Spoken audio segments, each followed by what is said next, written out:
So in this video, I'm gonna get your home ready to sell. What is the first thing that you could do once you've made that decision that you're ready to get your home sold? The first thing I would say is definitely gonna be clean out personal items in your home. What do I mean by personal items? What I'm really talking about here is pictures. I know you love the pictures all over your walls. I love them too, honestly. The one thing that really distracts buyers when they're doing showings of homes is the pictures of the people who live in the home and their families and friends. Buyers have very short attention spans. You basically want to grab them as quickly as you can when looking at your home in person. You don't want to get them distracted because the littlest thing can distract them. Trust me, I know. Take down all the personal pictures that you can. Your wedding photo, your kids' wedding photos, your friends' photos, your grandchildren's photos, any photos that you have up. Put them in a safe place so you can put them up in your next home and take them down if you can, because it will distract buyers. Because then they come up to the agent and ask questions. Oh, who is this? Is this the homeowners?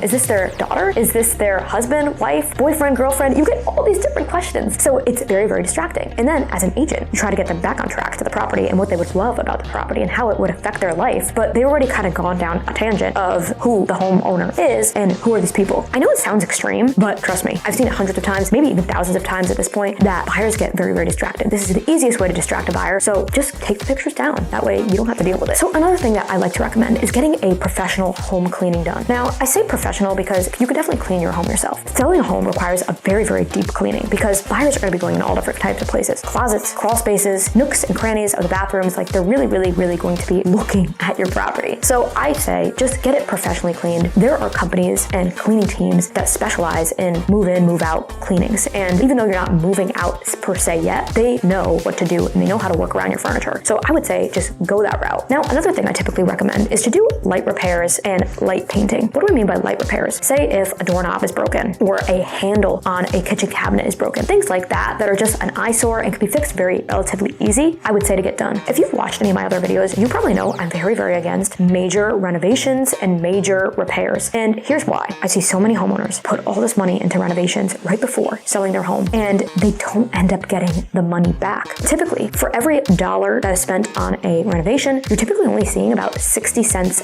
back on the dollar, give or take a little bit, because it does depend on the renovation, but those returns are terrible if you think about it. 60 cents on a dollar. Like, think about how much money you could be losing if you're doing a major renovation. And this is why I don't like people doing major renovations. Now, you might be thinking, okay, well, my home is really outdated, so something has to be done. I do recommend typically to adjust the price accordingly instead of doing the renovations. I do think that that's a safer bet, and most of the time, you're gonna walk away with more money than if you were to do a major renovation. Now, what are my exceptions to that rule? If you're doing a investment property like flip, that is very, very different. We're not talking about that in this video. Another exception to the rule with renovations is, let's just say that you wanna sell your home, say like 5 years or maybe more down the line, and you wanna do a renovation now, even though you're gonna sell your home in the future, like about 5 years. I'm okay with that because now you're doing the renovation not only just to sell, but also for you to enjoy while you're living in the home. That is a completely different scenario because at least you're getting something out of the renovation. I'm really talking about in this video major renovations that are done like within a year of you selling, because then you're really not enjoying it at all and you're literally just doing it to sell your home. So moral of the story is just don't over renovate. I think the agents that tell their clients to do this, in 95% of the time, it's the wrong advice. And I think that you should just focus on marketing and adjusting the price accordingly to the condition of your home. So I hope that helped you figure out how to get ready to sell your home. I would love to know, have you guys done any of these things when selling a home in the past? Or are you in the process of trying to get ready to sell your home now? I think that you guys sharing your experiences really help other people in the community as well. As always, I just love hearing from you guys.